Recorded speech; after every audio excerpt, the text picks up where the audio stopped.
வணக்கம் and welcome to the show interesting info. August 12 இன்னைக்கு national தாய் டெக்ஸ்டைல் டே அப்படின்னு சொல்லிட்டு ஒரு டேங்க. இந்த தாய்லாண்டை பொறுத்த வரைக்கும் கிட்டத்தட்ட 4800 உற்பத்தியாளர்கள் சங்கங்கள் வச்சிருக்காங்க இந்த டெக்ஸ்டைலுக்காக மட்டுமே. அதில் 5 லட்சம் பேர் வேலை செஞ்சுட்டு இருக்காங்க. அப்போ எவ்வளோ இம்பார்ட்டண்டான ஒரு தொழிலாக அவங்க நாட்டில் இருக்கும்னு நினச்சி பார்த்துங்க. 2016 கணக்குப்படி கிட்டத்தட்ட $7 பில்லியன் வந்து இதில் வந்து அவங்களுக்கு வருமானன்றது வந்திருக்கு. நிறைய பேர் இந்த குடிசை தொழிலாளராக கூட செஞ்சுட்டு இருக்காங்க. இதை இன்னும் அதிகப்படுத்தி நம்ம சொல்லணும் அப்படின்னா வேர்ல்டுலேயே 5th பிளேஸில் இந்த அக்ரிலி ஃபைபர் தயாரிக்கக்கூடிய ஒரு இண்டஸ்ட்ரீஸ் இவங்க வச்சுருக்காங்க. அண்ட் 9th பிளேஸில் பாலிஸ்டர் ஃபைபரை தயாரிக்கக்கூடிய இண்டஸ்ட்ரீஸ் வச்சுருக்காங்க. அண்ட் ஆசியாலேயே பார்த்தீங்கன்னா 7வது பட்டு பெரிய உற்பத்தி தொழிலும் வந்து இவங்க தான் வச்சுருக்காங்க. அதுவும் இல்லாமல் இவங்க நாட்டில் வந்து இந்த உற்பத்தி பண்ணுறதுலேருந்து அதை ப்ராசஸ் பண்ணி அதை முழுமையாக துணியாக ரெடி பண்ணி கொடுக்குற வரைக்கும் எல்லா ப்ராசஸும் இவங்க நாட்டுக்குள்ளேயே நடக்கிறதுனால அதுக்கு ஒரு மிகப்பெரிய இம்பார்ட்டன்ஸ்ன்றது இருக்குது. இது எல்லாத்தையும் நடக்கிறதுக்கு காரணம் யாருன்னு பார்த்தீங்கன்னா ராணி சிரிகிரிட் அப்படின்னு சொல்லக்கூடியவங்க தான். இப்போ அங்கே நாட்டில் வந்து ராஜாவாக இருக்கக்கூடியவர் வஜிரலோங்கோர் அப்படின்றவர், அவருடைய அம்மா தான் பார்த்தீங்கன்னா இவங்க தான் இந்த விஷயத்துக்கு பயங்கர சப்போர்ட் பண்ணி இவங்க நாட்டில் இந்த டெக்ஸ்டைல் இண்டஸ்ட்ரி இவ்வளோ பெருசாக வளர்கிறதுக்கு காரணமாக இருந்திருக்காங்க.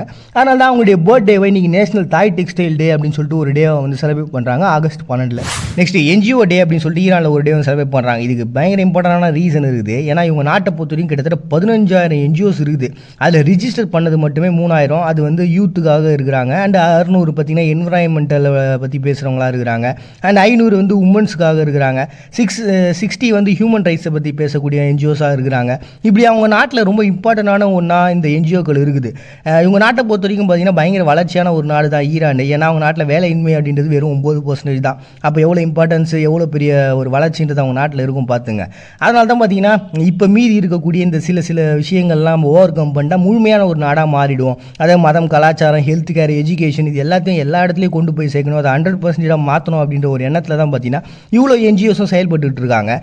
இதில் வந்து பார்த்தீங்கன்னா ஈரானுடைய பிரசிடெண்ட்டாக இருக்கக்கூடிய ஹசன் ரௌஹானி அப்படின்ற பர்சனு இவங்களும் பார்த்தீங்கன்னா NGO தனியாக வச்சு நடத்திட்டு இருக்காங்க. வெறும் அரசாங்கத்தால் மட்டும் நம்ம எல்லாத்தையும் சாதிச்சிட முடியாது. இந்த மாதிரி தனியார் சப்போர்ட் பண்ணக்கூடியவங்களாலையும் நம்ம ஒரு பெரிய லெவலில் மாற்றங்களை கொண்டு வர முடியும் அப்படின்றதுக்கு ஒரு பெரிய உதாரணம் தான் பார்த்தீங்கன்னா இந்த NGOக்களாக இருக்குது. அதனால தான் இதெல்லாம் கொண்டாடணும்னு சொல்லிட்டு 2014 நடந்த மாநாட்டில் கிட்டத்தட்ட 3000 உறுப்பினர்கள் ஒன்றா கலந்துக்கிட்டாங்க. அந்த நாளை சூஸ் பண்ணி NGO டே அப்படின்னு சொல்லிட்டு ஈரானில் ஒரு டே செலிப்ரேட் பண்ணுறாங்க ஆகஸ்ட் 12.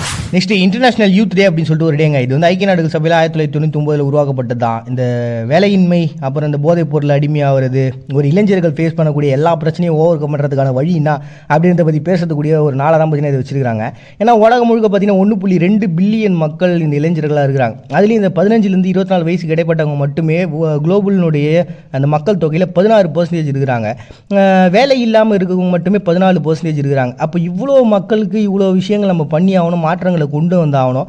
ஒரு முழுமையான ஒரு விஷயம் அப்படின்னு பார்த்தீங்கன்னா ஒரு நாட்டினுடைய வளர்ச்சி அப்படின்னு பார்த்தீங்கன்னா இளைஞர்கள் தான். நம்மளுடைய அப்துல் கலாம் கூட சொல்லிட்டு போனார்ல, அதே கான்செப்ட் தான். ஸோ அப்படிப்பட்ட விஷயங்கள்லாம் நம்ம சொல்லணுன்றதுக்காக அதை மேம்படுத்துறதுக்கான வழி என்னான்னு சொல்லிட்டு எல்லா நாடுகளுக்கும் அதை பின்தங்கி இருப்பாங்களே இளைஞர்களுடைய வளர்ச்சி வேலையின்மைன்னு, அப்படிப்பட்ட நாடுகளுக்கெல்லாம் இம்பார்ட்டன்ஸ் கொடுக்கக்கூடிய ஒரு நாள் தான் ஐக்கிய நாடுகள் சபையால் உருவாக்கப்பட்ட ஒரு தினமாக இன்டர்நேஷனல் யூத் டே அப்படின்னு சொல்லிட்டு ஒரு டே வந்து செலிப்ரேட் பண்ணுறாங்க August 12. Next world elephant day அப்படின்னு சொல்லிட்டுங்க. இது 2012 கனடாவினுடைய திரைப்பட தயாரிப்பாளர்களாக இருந்தவங்களால் உருவாக்கப்பட்ட ஒன்று தான். ஆப்பிரிக்காவில் மட்டுமே கிட்டத்தட்ட 4 லட்சம் யானைகள் இருக்கா. இந்த ஆசியாவில் மட்டுமே 40,000 யானைகள் இருக்குது. இருந்தாலும் இந்த யானையை வந்து தந்தத்துக்காகவும் அப்புறம் அதனுடைய வேட்டையாடுறது அப்படின்றது அதிகமாக நடந்துட்டு தான் இருக்குது அப்படின்ற ஒரு விஷயம் இருக்குது. அண்ட் யானைகளை பொறுத்த வரைக்கும் பயங்கர நாலேஜான ஒரு விஷயங்கள். அது மோப்ப சக்தி ரொம்ப ஜாஸ்தி.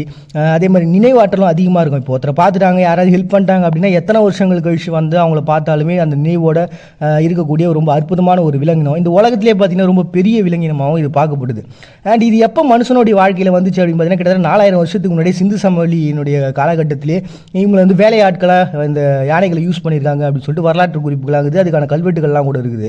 சின்ன வயசுலேயே 10லேருந்து 20 வயசுக்குள்ளே அந்த யானையை பிடிச்சிருவாங்களா, அதுக்கப்புறம் அதை ட்ரெயின் பண்ணி அதை யூஸ் பண்ணுறது அப்படின்றது ஒரு வழக்கமாகவே வச்சுருந்துருக்காங்க அப்போலேருந்து இப்போ வரைக்கும். அதுவும் இந்த ஆப்பிரிக்காவினுடைய கலாச்சாரத்தை பொறுத்த வரைக்கும் இறந்தவங்க மறுபடியும் மறுபிறவியாக யானையாக வராங்க அப்படின்ற நம்பிக்கை இன்றைக்கி வரைக்குமே அவங்ககிட்ட இருக்குது. அதில் இந்த இக்லோ யுகு அப்படின்னு சொல்லிட்டு ஒரு இனக்குழுக்கள் இருக்காங்க. இவங்க இறந்ததுக்கப்புறம் அவங்களோட சேர்த்து யானை தந்தங்களையும் சேர்த்து புதைக்கிறது அப்படின்றது ஒரு வழக்கமாக வச்சுருக்கிறாங்க. இப்படி யானைகள் அப்படின்றது நம்மளுடைய ஒரு வாழ்க்கையில் ஒரு ரொம்ப இம்பார்ட்டண்டான ஒன்றா இருக்குது. ஸோ இதை பாதுகாத்தாக வேண்டியது ஒரு அவசியமாக இருக்குது. அது வேட்டையாடுறது தடுக்கிறதுக்கு ஒரு அவசியமாக இருக்குது. அதனால தான் 65 ஆர்கனைசேஷன்ஸ் எல்லாம் ஒன்றா சேர்ந்து அவங்களால உருவாக்கப்பட்ட ஒரு தினமாக வேர்ல்டு எலிஃபென்ட் டே அப்படின்னு சொல்லிட்டு ஒரு டே வந்து செலிப்ரேட் பண்ணுறாங்க 2012.